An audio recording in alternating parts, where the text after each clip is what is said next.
Welcome to Two Bees in a Pod. I am Bilola. And I am B. Leonga, and this is a podcast about immigrant experiences in the U.S., sharing our perspectives on various topics, Including straddling cultures, fitting in, staying connected, learning and unlearning the good, the bad, and the ugly.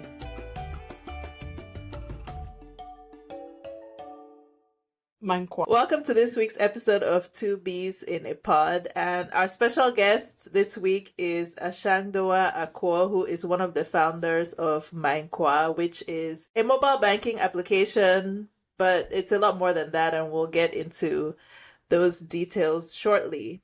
So we always start with an icebreaker, and the question for this week, and we'll start with you, Ashangndowah, what is a money myth that you believe in? A money myth that I believe in. Mm-hmm. Well, I used to believe that you only save money when you have a lot of it. You get but now I found out that you save money every day if you're planning to take a vacation, if you're planning to get a new phone, if you're planning to just have enough money to pay your transport to work every day for the next month. You save money every day, and so savings is not only that thing that you put aside when you have a lot. It's more of that thing that you do in order to just predict your future or have a much organized future. I like that. And I agree. I used to believe that only rich people could save money. And we'll talk about how your app helps people of all incomes save. Bilal, what's your own? First of all, I'm just going to say the way English is always kicking my ass, because how did I confuse myth and superstition?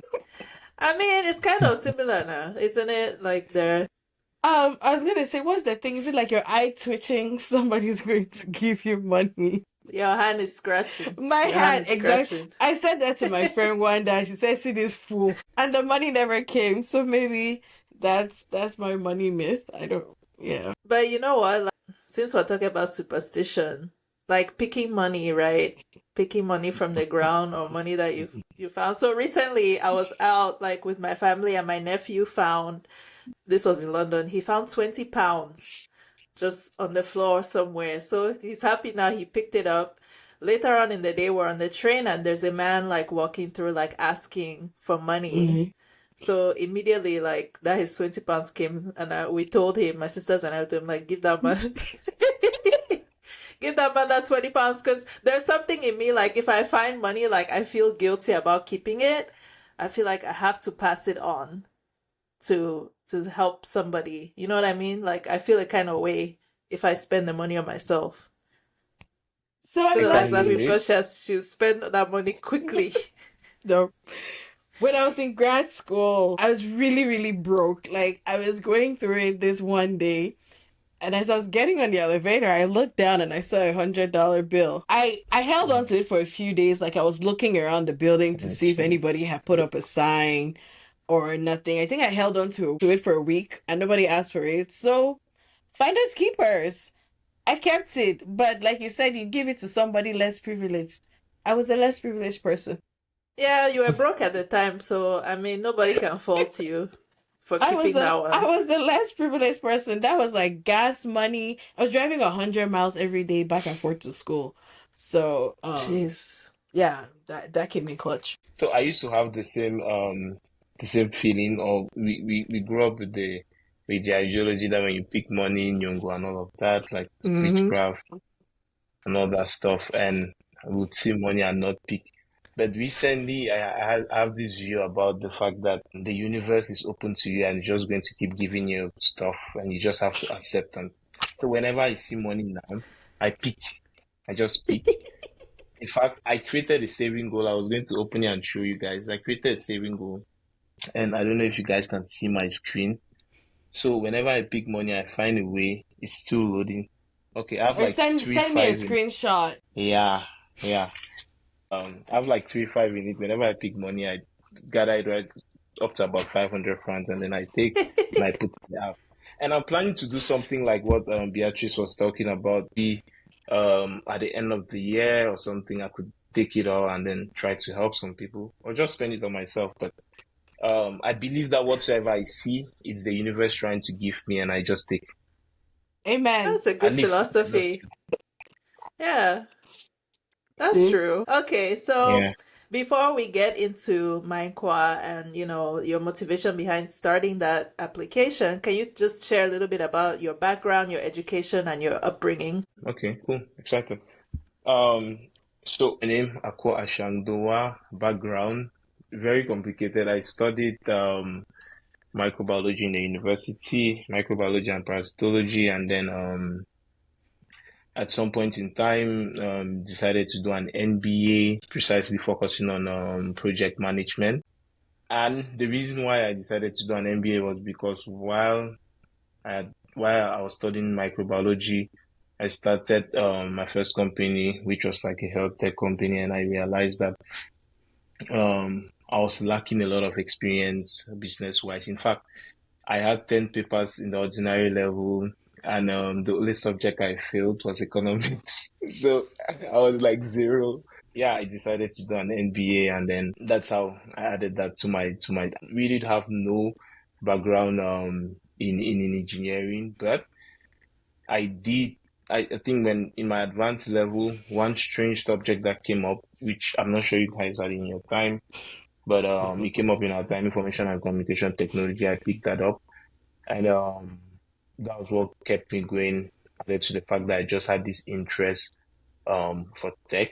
I mean, we grew up playing video games and trying to interact with phones and all of that, and so always just have this knack for like technology and stuff. And so getting into the university, seeing problems around me, and then having a person to my sister who had gone out and seen like what people were doing out there and just constantly talking with us about ways that we could improve our communities. This just pushed me to be like, well, why not try to use technology to to solve a problem? And that's how I started the health tech company, and then at some point in time, somewhere around 2019, 2020, got into myNkwa. Yeah, don't know if that answers your question completely. It does. So, what is the problem you were trying to solve with that health tech app? Funny thing, we never actually succeeded in building the app, but the problem that we wanted to solve at the time was, um, so obvious that you guys are from Cameroon and you've witnessed this before. Something that is very common when you're traveling to, especially Bamenda and stuff, you'd witness a lot of people around when you're getting into Bamenda. You witness these guys that enter and then they start selling like traditional medicines. I've always been I don't know if it's shocked or surprised how these guys come and they sell this stuff and people buy and people even taste like right in the bus. I'm like, you don't even know what this man is proposing to you, and you're like, you're already buying it and you're even tasting it. So at one point in time, I think it has always been something in my mind, and then I don't know what happened. I was having a conversation with my sister and a friend around this, and we're like, why would people even do this kind of stuff? Like, how could we even get people to avoid a practice like this? Because you don't know what you're even taking. Like, is there a way that people could actually verify that these medicines that they're buying are they good? Are they even still, even if they could actually work, are they still in their active, like have they not already expired or things like that? So just like, why don't you guys just build an app that people could view these things and then verify like how to identify the right one or not, and whether it's still in good or not and stuff. And at that time, we're like, okay, let's try and see. I had a friend that was doing computer engineering. I mean, I never would have imagined 1,000 years I would probably be here today, because business, I don't think it has ever been my interest or stuff. Yeah, we just said, well, I don't know if I was accepting at that time, or like, it's my elder sister saying something and you just have to accept because your elder sister told you something, or um it was more like just excited. But I think it's a mix of the two, especially considering that I had this like for technology. And so what I did was, I had a friend that we went to from one right up to upper seat at the time, and he was studying computer engineering. And then the other friend that was in the conversation in the room, the person I was living with, we're also studying microbiology together. So we're like, well, let's get to this our other friend that is doing engineering, and let's see how we can put an app together. An app that we never built because we didn't have the skill. But yeah, that was what led me into where I am. I mean, that to your point, that was a learning experience, right? And I guess you figured out the skills that you were lacking, and then you went. Is that what motivated you to go and pursue your MBA? That experience? I think it's a lot of that experience, a lot of it, because from that time we started the project to build the app, but since we did not have the skill, it just kept taking time. And then I think still my sister, she was like, I mean, in the meanwhile, why you guys cannot build this stuff? There's really this open source technologies, like things have already been built, so you don't have to start from scratch trying to write the code and structure everything and stuff. There's already things that people have built, like OpenMRS, that you could just take, you configure. It's like that's already been ready made. You just take and configure, and then you deploy for a specific use case. Like, can you guys? I mean, it's still in health, it's still tech. It's going to help solve this or that problem. You guys could leverage one of these and then use it to solve. And so we dived into that. We started looking at open source resources and then trying to see which ones rhymed with our context here in Cameroon, and then just started deploying them. Very, very wrong thing to do, because it's always good to, you don't build a company by starting with a solution. You start with the problem first, and then you identify what the solution should be or how the solution should be before you even start building it. But very huge learning experience, because that was what led me to realize this now. And it's what is probably causing us to be able to be this successful right now, because we've like failed in a lot of ways, and so we know that this door, it leads to nowhere, this door leads to nowhere, and this one likely is going to lead to this place. But yeah, it's all of the experience that gradually one started realizing you don't know how to put up a business plan, you don't know how to write a pitch deck, you don't know how to interpret numbers finance wise, so you need to get some skills on that. And yeah, That's awesome. That's what pushed me to do an MBA. All right. So now coming to myNkwa, can you tell us, so what is the problem that you and your co-founders identified, and what's the mission and your target audience for that application? The problem is a simple one. The problem is the fact that it's a simple but very, very, very important one. It's the fact that when we are young and we have money, there's one thing that we think of: spend, spend, spend, spend, spend. Chop, chop, Then chop. that's all.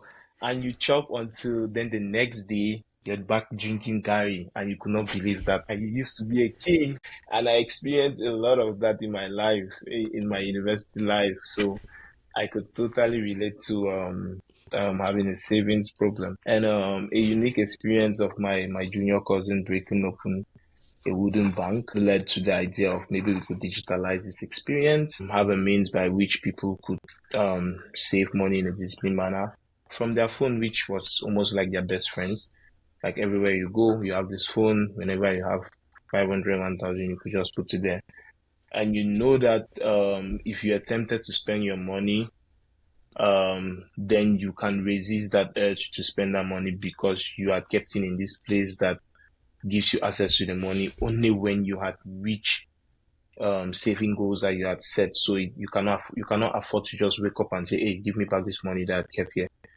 So I really could connect to it, because I mean, I'm not going to put my underwear here, let everyone know how bad I used to be with money. But I really could relate to it, and it's the reason why I use it, like even right up to now, like almost every month, to save up for the things that matter to me, like rents and transport, data and stuff like that.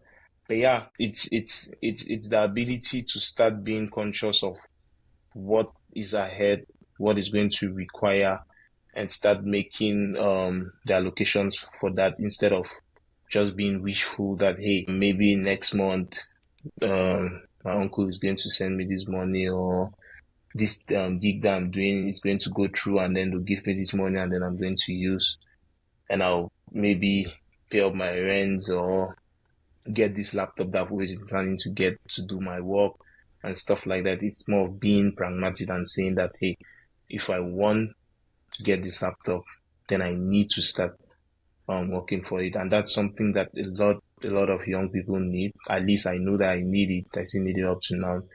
And we felt like if we could push that out to to young people. Yeah, savings is not, it's not really called, it's not something that's in our culture. But as soon as you can educate someone to see the importance of this, they'll gradually get into it. Yeah. So that's the Okay. problem. I've narrated it well. So obviously there are banks, right, in Cameroon, and we've talked on this show maybe just a little bit about how a majority of the population or a significant amount of the population in Cameroon, depending on where they work, they just are unbanked, right? They don't use traditional banks because they're inaccessible. And one of the things I've heard is that these banks like BSEC and these other big banks, they want you to have a certain amount of money to open an account. I don't know if you did some analysis on that to, just share the reasons why kind of traditional savings account in a traditional bank may not be accessible to the people who would benefit from your app. I mean, it's understandable, right? It's understandable in the sense that, I mean, if I owned the bank, I would probably be doing what the banks are doing today because it's a business. You see, you're there to make money. It's not like it's charity and stuff. You're only going to open a bank branch where you know that you can get enough deposits and give out enough loans to be able to cover all of your overheads and still make a profit and pay back interest to customers and still have something for shareholders and all of that. As soon as you cannot get that in whatever location that you're trying to push, then it's not worth opening a branch, or it's not worth pushing your services into those areas. And that's how most areas in Cameroon are. They're either remote, rural, or people there cannot really afford to use banks, and so these banks don't want to open their branches there. And so those are one of the contributions of like those are one of the reasons why this low penetration. But there's also opportunity in the sense that this technology, and with technology you don't necessarily need to come and open an office, pay like huge rent, employ staff and put there, pay electricity bills, pay air conditioning and whatsoever that involves in running an office. With technology, you can build one office virtually, and then it serves like 1 million people, 10 million people compared to a bank where, I mean, UBA has how many branches today? Like it's thousands of them. Just imagine if one branch, yeah, like your monthly cost to run it is like 50 million a month. That's huge. If you're not able to make back that, then it's a loss doing it. So, but with technology, you can do all of that, you see, and that's where there's an opportunity because you can still provide these solutions. You can take them to people that don't have access to, and you'll be able to make a profit, and you'll be able to provide it to them at the cost which they can afford, if you even have to like charge them for it. So And banking the penetration is really low. Yeah, sorry. yeah, agreed. No, I was just going to ask, so you have obviously the savings scheme, right, on the app, and you had mentioned that the customer sets their savings goal for whatever it is. I was looking, and you have like a reserve, which I assume is like an emergency fund, and then they can also set up like a specific goal. So how does it work? They choose the amount, and do they have a target date that they're trying to reach that amount? Yeah, it's something like that. So you define a goal that you want to achieve for yourself. If we're going with the same laptop example, let's say you're a designer, and you need like a lot of processing power of your computer. You need to buy maybe a MacBook Pro, and it's going to cost you about 1,000. Well, let's not speak in dollars. It's going to cost you about 500K. And yeah, that's no money that you just wake up and find somewhere someday. So you need to obviously take it in bits. So you create your goal. You say, okay, well, relative to what I'm doing today, I can be able to get at least 50K every month. So maybe it's going to take me like 6, 7 months to save up for this new laptop. So your new laptop, you need 7 months to get it, and the target amount is 500k. Now you link a mobile money wallet, either Orange Money or MTN Mobile Money, to the app. And whenever you've done your small hustle, like someone told you make a flyer, they pay you 10,000. You take a portion of the 10,000. I mean, your body is not firewood, so you need to chop small too. But yeah, you take some of it and you save into the app under the saving goal that you had created.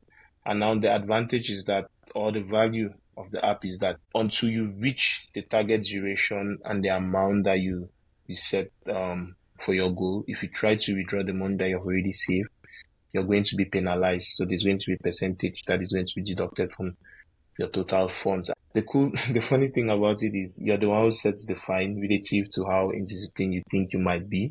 So if you think that you're the kind of person that you always break back your saving goals, you can create this thing, a penalty of like 10%, 15%, 20%. The maximum amount is 45%. The minimum amount is 2%. But yeah, you create a percentage relative to how you judge yourself, and then you set, and that keeps you going. So that's for the goal part, and then you have the emergency or the like a backup saving feature, which is more of, yes, you don't have a saving goal, but there's this finance tip which is very important that says it's always good to keep at least 6 months worth of your monthly salary somewhere, like backup, because you never know what happens to you. We don't wish that you lose your job or you get into an accident or someone seriously gets sick. But if that happens, at least you have something to fall back to for a meaningful period of time, hoping that you can, during that period of time, you can recover and then try to get something else that gives you a similar value in income. That's the whole purpose of the emergency fund. And what we do is you can save into it, and you have 4 free withdrawal days in a year, split between every quarter. So every 3 months you can be able to withdraw from it for free. Any withdrawal that you try to do from the account before any of those dates comes with 2% fee, which is I think the rationale behind is, yes, you might get into an emergency before the withdrawal, the free withdrawal date, but losing 2% of your money during that emergency is way better than not having any money if an emergency came up. And that's the value of that product in that, because it permits you to have that emergency fund, and it keeps you away from touching it, because you only touch it when there's something serious up. Okay, I really like that structure. Me too. When you were talking, I was trying to think of the percentage that I would set for myself as a penalty. It would have to be steep. Yes. Yeah, I think so. Yeah. But I have a question. So, like the penalty, where does that go? Like if somebody now withdraws before they meet their goal, like so who gets the penalty? It's a recycle. So one thing that I not mentioned, for us, it's not really, I don't think that's what we're trying to push, but we pay up to 3.5% interest per annum on the savings, on people's savings, and it's basically a recycle of fees that other people have paid when they try to break their saving goals. So we just take that and then we pay. So it's more like, for the disciplined people, you get interest. For the indisciplined people, you pay fees. I have another question. So, is the app free to use, or like how do you, obviously it's a business, so I'm assuming you're making some kind of money. How do you make money on the app? So yeah, the app is free to use, except that you need to put data in your phone since it works over the internet. Okay. But yeah, apart from that, it's free to use.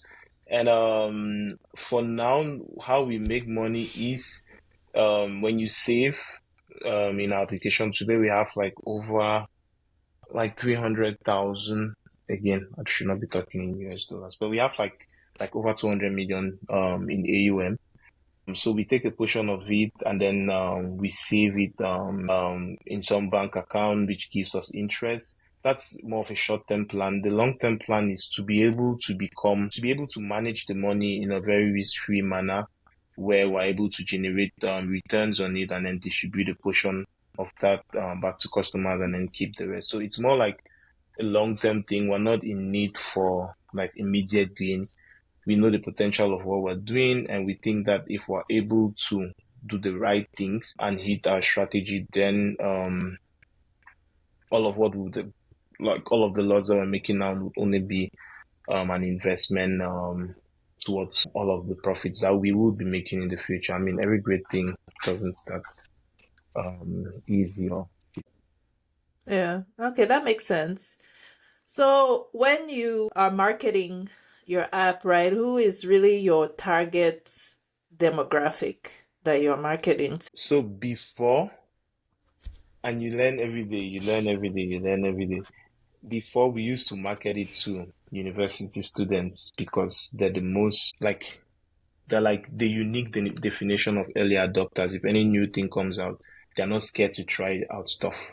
Mm-hmm. So they'll easily try it and stuff. But we realize that as much as they're the earliest people to start using, they are also the earliest people to leave because they cannot afford to keep saving. We realize that the people that can afford to keep saving are the people that have consistent income coming in and are the people that have identified why they need to save. And today we've seen that those people are like small business owners. The guys that are selling clothes on their WhatsApp status, the guys that have small shops by the roads, have saloons, have phone booth kiosks, like small business owners, they know that they need to save the revenue that they're making from their business on a daily basis because it's that revenue that at the end of the month or at the end of the quarter they're going to use to restock back. So they cannot afford to let a part of it go because of bad spending or something.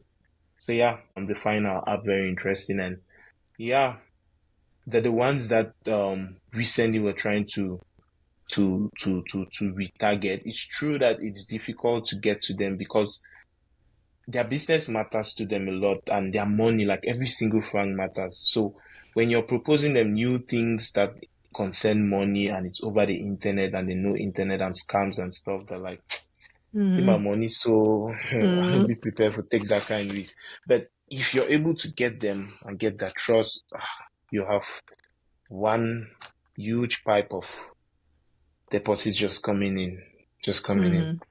Yeah. So that's who What we're trying to about bring it to.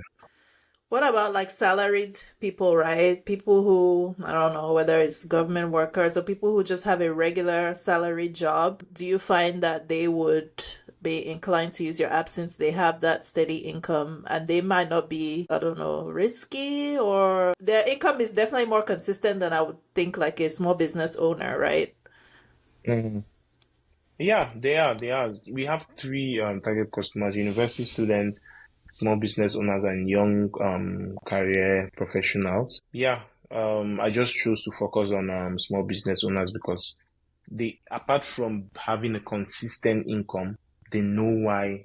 Like saving is like it's something they cannot do without. That's why most of these small business owners they are in like five Junkies. or even like six different junkies Yeah. you get because they know the importance of it. So those are, you want to meet someone that values you. You want to get Mm-hmm. to that person, not people that I think we've learned based on our experience from the past that you want to be going to the people that are rushing you, not you rushing them. If I can say that. Yeah, that makes But sense. yeah, salary earners are also an interesting category of people. So, can you talk about some of the challenges that you and your co-founders faced and some barriers that you had to overcome in launching the app and getting to, user base that you have now? Oh, and also the Hmm. government. Yeah, well, I assumed the government was going to be a challenge. Now you want me to start complaining. I could speak for all of my life, but yeah, the challenge is really let me tell you, let's not go around the bush and stuff. Principal thing, number one thing, which is going to solve everything, is money. Trust me, it's money because the problem that you face or the problem that we face is talent to build what you want to build. You lack the experience. You lack people that have already built this kind of stuff that can tell you that, okay, this is how you should go about this, is how you go about this. When you even think of government and regulation, the only reason why you're complaining foul play about regulation and stuff is because you cannot afford the regulatory categories that are out there. Today, if you want to collect savings from customers, if you have to be a category 2 microfinance, you need a minimum capital requirement of 300 million. If you have to be an asset manager, you need about 150 million. If you have to be a bank, you need like over 2 billion. Money. And I feel like we just have a wrong perception here about what it takes to build great things. I feel like we don't give, and this is not me trying to create an excuse for people to take people's money and misuse, or for people not to work hard when they've been given access to cash, but it's almost impossible to succeed without failing. Like, success starts from failure. Like, people need to fail in order to succeed, and so people need to get. It's true that you're like, I'm giving you my money now, I'm investing money now into this. I want you to be able to get me these results, these successful results now and now. But that's not possible. Look at companies like Tesla, Amazon, like almost all the big tech companies, Facebook, like they all were unprofitable for like ages. They had to like certain business models. They're starting things completely new and stuff, and you usually you don't even know how to go about this stuff.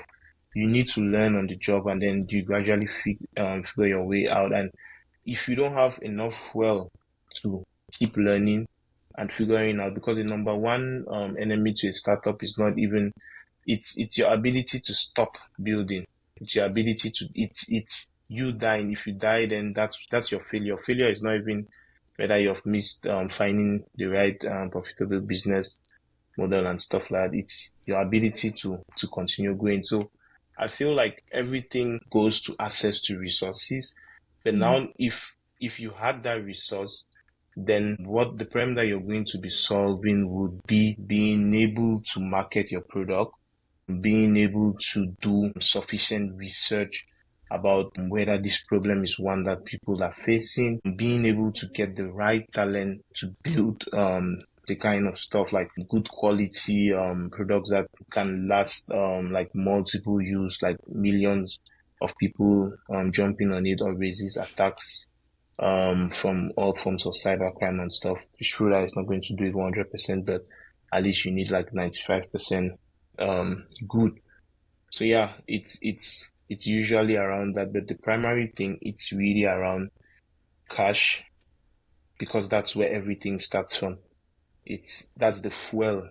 And the thing too is there's a mindset thing here. Like, I don't think that I don't think that was the right way to put it. People were not given the opportunity to dream here. Like, you go to school, you know that you have to either come out and be a doctor, or be a teacher, or start a small business or something, and then like there's no possibility for you to start thinking like you want to be like visual, like a designer, you want to be a music producer, you want to be an artist, you want to be like the next Lil Wayne or Jay-Z, or you want to be like this super fancy top model and stuff. People cannot afford, not to talk of going to the moon, launching rockets, or building like, or just be so like, or build like the best of technology and stuff. Like, you cannot afford to do that, because hunger is going to kill you, and then you're not even going to have a place to sleep, and your family is going to persecute you and stuff.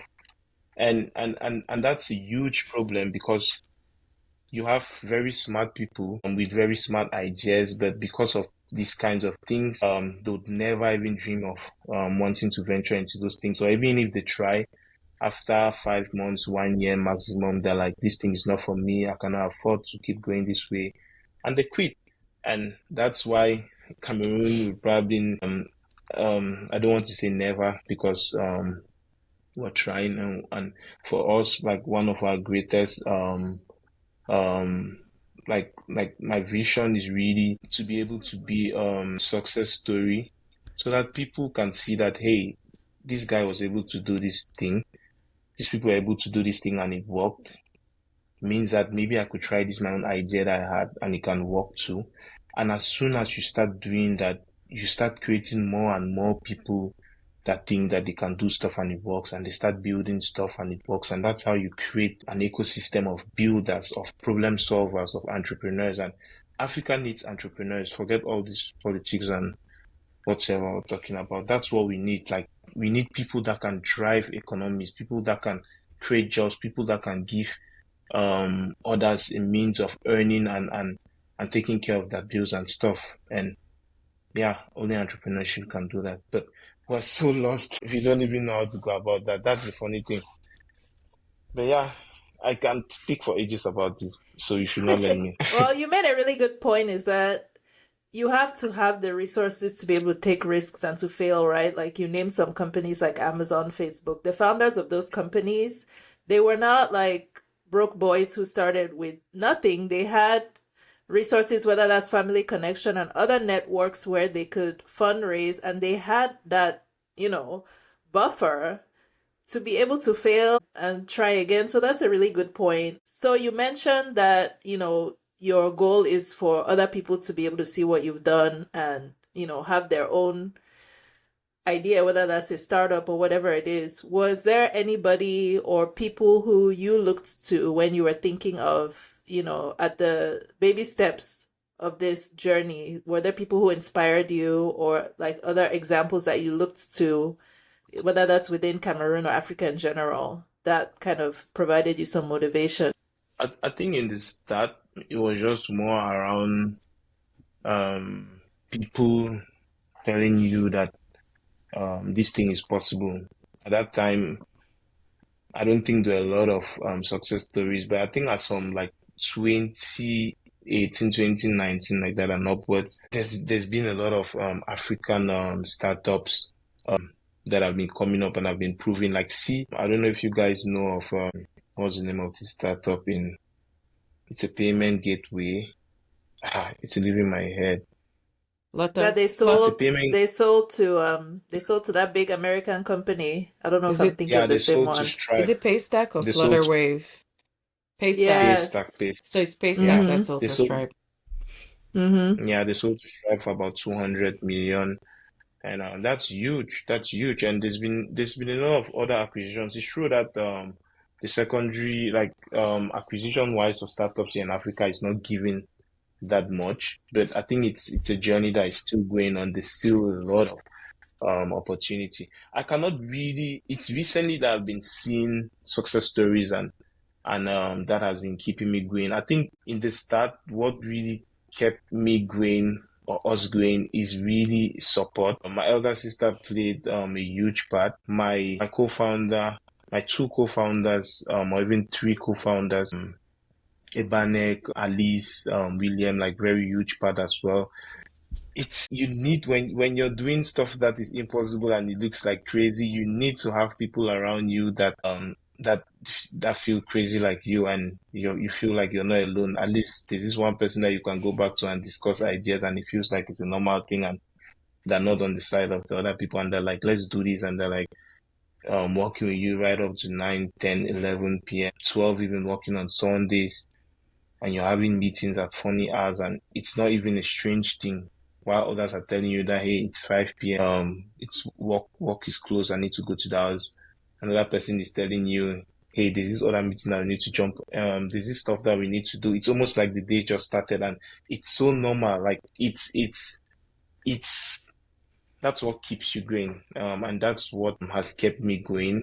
The likes of Alice, my co-founder, very smart young lady, way younger than me, but I'm surprised that she's able to, I don't know, this future thinking, or she's able to see this potential, and she's just able to buy into this dream and put in this much energy, as well as the other guy in France. And yeah, it's just people that just get you going. Nice. So it sounds like you had a really supportive circle, um, including family Yeah, and your co-founders. So you have mentioned money, money, money, right? mhm. Apart from having money, what other advice would you give somebody who was starting a similar journey? Maybe not the same application, but a startup. what other advice would you give them? I want to piggyback on your question, not just like outside of money, but I guess since for startups, money is also like, what advice would you give for somebody coming behind, like how to fundraise, right? What are some of Mm, the ways that you've raised funds for the company? Which ones have been worth the effort versus which ones did not necessarily hold, give us, they didn't have as much. Obviously, like the number one is it's your personal money if you're able to have that. I think one thing that I'll tell people is if you're trying to start a business, maybe work first, like, and then save up some money and then use that as your, like, first, as what to start with. The thing is, it's usually tricky because you might get stuck in the rat race, if I may call it that, or you might get stuck in the safe zone because you'd be like, well, I have this job. It's giving me at least 200,000, mm-hmm. 250, 500K a month. Like, why should I want to leave and get into something that I'm not even sure of how it's going to go and things like that? So that's a tricky part because it's likely that if you start a job and you actually were dreaming that you start a business after, you probably never ever do so because you never want to take that risk. But yeah, I mean, some people might be able to do that, so that would be something cool. I wish I had money before I started. Another thing is to be able to tap in from your family and friends. A huge part of the money that that we used in building my health before even Kwa came from family members, from my sisters, brothers, in one situation or the other. And this greatly helped. It's true that they might not have completely believed, or they might not have directly given you that money to start your business or to do the business, but in a way they're giving you to do something and then you could switch into that. But I think I also experienced a unique thing that caused me to, like, there was this time, I think like early 2020, we're almost closing. We did not have any cash, and I did a crazy thing. I went to my WhatsApp and I spammed all my friends. I was like, "Hey guys, we're building this product. We think it's very great." I was begging money. I begged money from from guys. Yeah, someone actually gave me cash. Yeah, yeah, I begged money from a lot of my friends, and I was able to raise like over 500,000. That was huge. I did not believe that guys would put that money. Um, yes, Nice. and then yeah, and I took I did a crazy thing too. I was having my MBA school fees at the time, it was about 1 million or something, and I put it into the business. I just took it and put it into the business. Wowza. We had to survive. Yeah. Up to today, I don't have this thing. I don't have a master's yet. So I'm just saying MBA. I only completed my coursework. On I paper. haven't defended on Hey, paper. you learned what you needed I, to.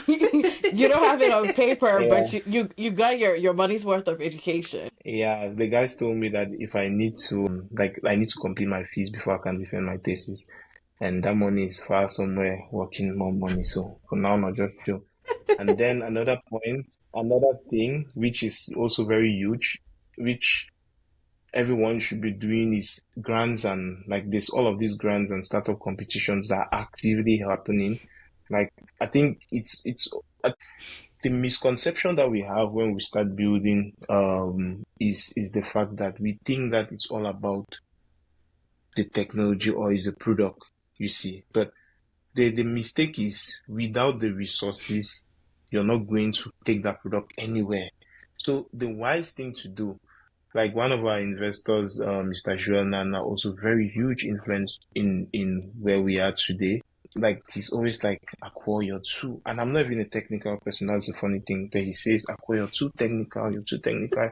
You're always thinking about the product. You need to forget about this. You need to go out there. You need to be spending like 60, 70% of your time trying to get resources, then maybe like 10% on the product, and then like the rest of the 20, I don't know, 20% on your customers.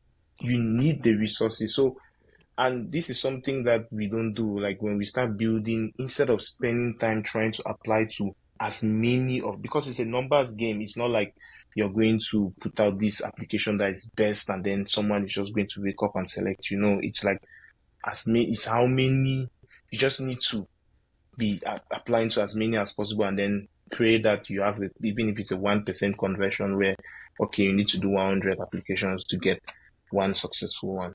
Yeah, but it's really around that. And in order for you to do that, you need to dedicate the time. But most of us don't realize that we need to do that, and we never get the resources. But it's indispensable. Like, you need to constantly be applying for this stuff. And after you've left from grants and you've built something that has some meaningful traction, then you need to start talking to actual investors, telling them to come in. You give them some cash. You give them some equity in exchange of their cash.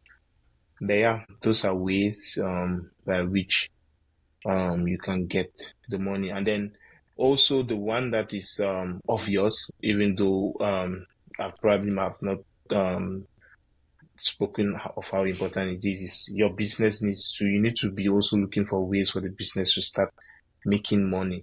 It's true that for me, I usually like to look at things from a direction of, I want to create value first. I want to get people to be addicted to the product, because I know that from there you can push in anything and you make money. You don't want to like be so focused on making money, because it might just lead you in the wrong ways. But it's also very important that you're creating a business that is making money or has the potential to make money, especially especially when you start thinking of getting venture capitalist investors on your cap table, where they want to see like, hey, if I'm putting in my $1, it's going to bring me back $5 in the next 3 years or 5 years and stuff. And the only way is when they see from your financial models that this money is going to come back in this way and that way.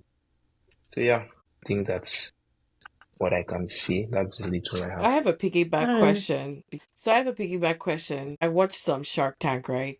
Because you talk about like getting investors. How do you make sure that the investors you're getting who are asking for equity, like it's a fair exchange? Because especially as a startup, when you're doing lean operations and you are looking at the potential, the value that your company has, and somebody coming in because they're greedy or they're just trying to get the best value for their money, they might disagree and try to undervalue you and get more equity from you. So like, how do you make sure that you're getting a fair trade when you're soliciting investors? Or like, how do you decide who makes a good investor and who doesn't? Honestly, it's not a science. Like, there's no like formula way to go about it where you say that this is how you're going to. I think the advice usually is you need to first of all identify that this thing that you have, it's going to take a lot of resources in order to get to where you dream for it to be.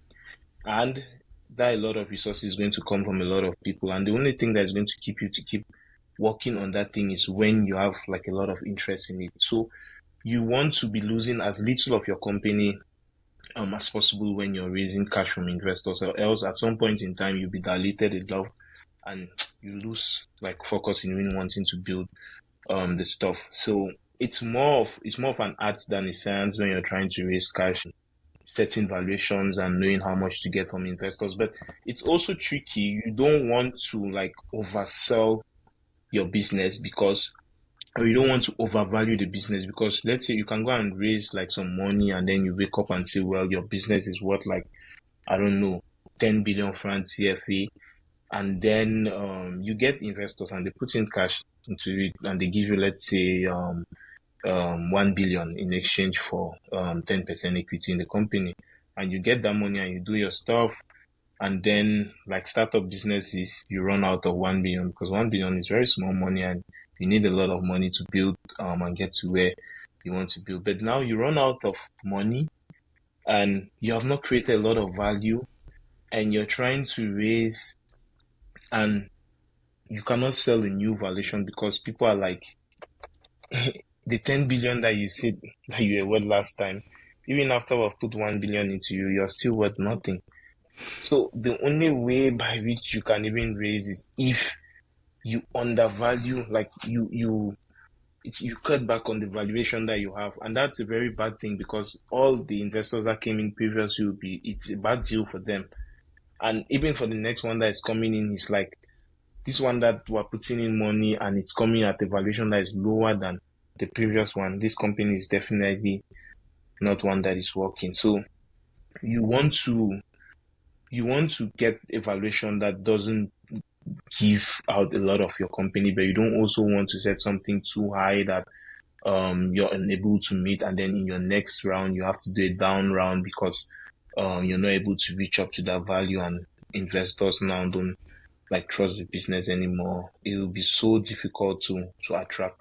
Like even the existing investors in the company will just be like, I cannot afford to for my investments to come down at a lower valuation than where they were when I was putting in my cash, and you might just end up never raising cash.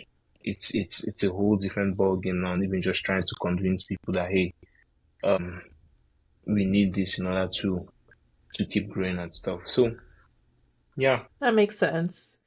So, what is your vision for the future of myNkwa? I mean, are you planning to add any other services like maybe lending, or what do you see the long-term goal? I think so. I don't want to be. I'm going to be as vague as possible. Not intentional. More of it might be the right way to go about stuff. But we want to, or we are trying to adopt. I mean, we're not fully into it, but this is where we see ourselves to be very customer centric, to build relative to customer needs, because that's the only way you become sustainable when you build things that people demand. I mean, then this cash flows and you're able to keep growing.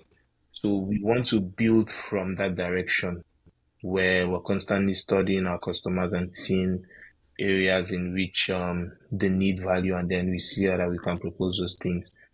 So for now, not completely sure what we are going to be doing. Obviously, we're still going to be doing savings because that's what we're doing. But in terms of different products that we're going to be getting into, I think it's going to be based on research from customers, what works for them and what doesn't work. But one thing I can tell you, there's huge opportunity. Financial services are very important in order for people to grow, in order for people to get out of poverty. And today, less than 20-30% of French Africans or Cameroonians have access to formal financial services.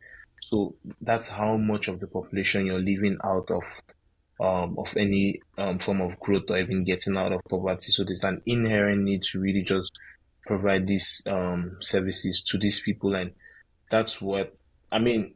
The opportunity is so huge that you might just be tempted to jump into it, thinking that you can solve. Maybe you can copy like some Western solution and do that, but that's also the trick because you might just do it and Cameroonians will shock you. You build stuff and no one is going to use, and we've experienced that very much. So we want to be, and we've even experienced it on Kwa. So that's why when I say that we want to really go from problem solution. Yeah, so like I was saying, huge opportunity to bring a lot of people into the formal sector of the country, to connect a lot of people to services that can change their lives, savings, lending, insurance, investments, payments.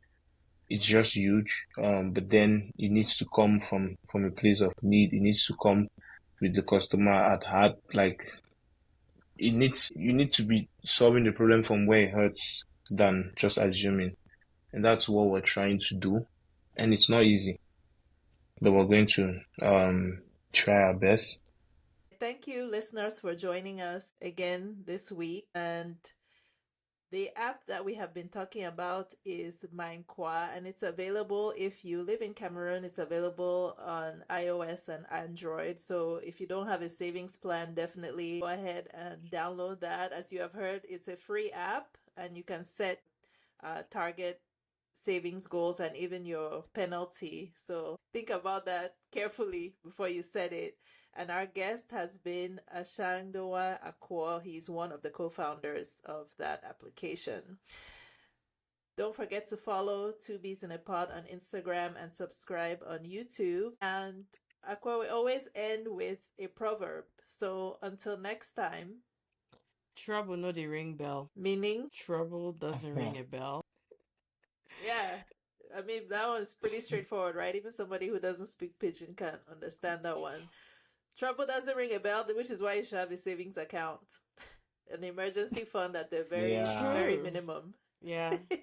I mean, Yeah, also it for makes a lot of bushfallers, sense. if they're billing you from Cameroon every day, you need to start asking the people you're sending money to if they have myNkwa, because they cannot keep coming back to ask you for money for paracetamol, money for. Bruh. I swear. So, hey, before you send money to Cameroon next time, make sure you ask, the recipients if they have myNkwa account. Yeah, they should show you how much they're That's saving. a really good point, and I'm going to be petty because July was a hard month for me in terms of, assistant. After I've gone and traveled and spent all my money, then I came back and people were asking me, "Oh, end of month is coming." Okay, so next time I'm gonna be petty and just send them a link to download the app. Like at And then least you from send them some money to everything, save. every time that you send either word remit or something, there needs to be a part of it that goes into myNkwa so that every time they're not coming back to you. That's a good idea. It's really a good one. Agreed.